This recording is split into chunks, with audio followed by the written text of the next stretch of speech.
what advice would you give to a pregnant patient?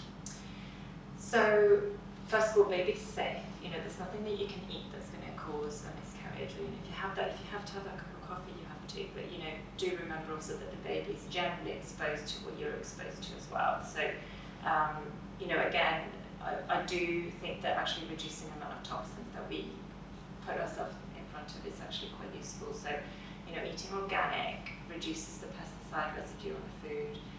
It does tend to also have slightly more higher levels of nutrients in them.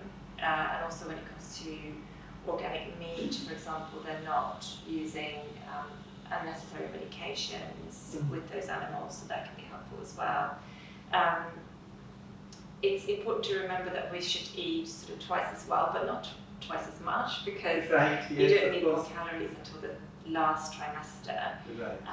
And actually your body is really interesting in that it actually adapts and absorbs more nutrients from the food that you are eating during pregnancy. So it's almost, your body knows what it needs to do anyway.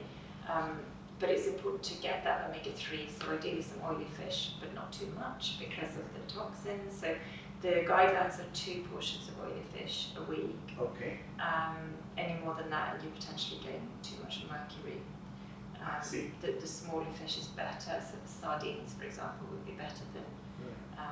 We should stay away from saltfish really, but a couple of portions of salmon or sardines is a really good idea. Folate remains important, especially through the first trimester.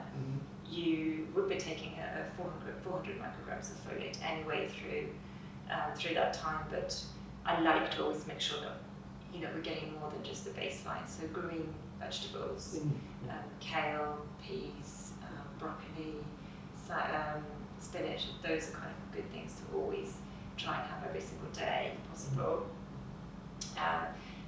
Making sure you get your calcium again, so if you're dairy free, you do need to make sure that you're getting your calcium. So you can look at tahini, for example, sesame seeds, watercress if it's in season. It's hard to get out of season.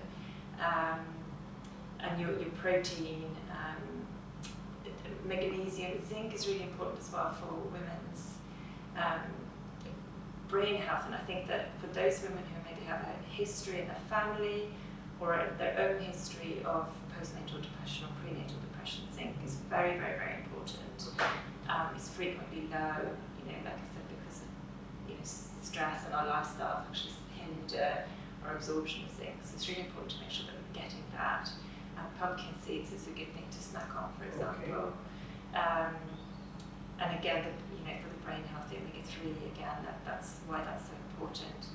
And following the NHS guidelines on the things to avoid as well is really important, and that's just very easy to look up, and it does keep changing. So. Brilliant, thank you.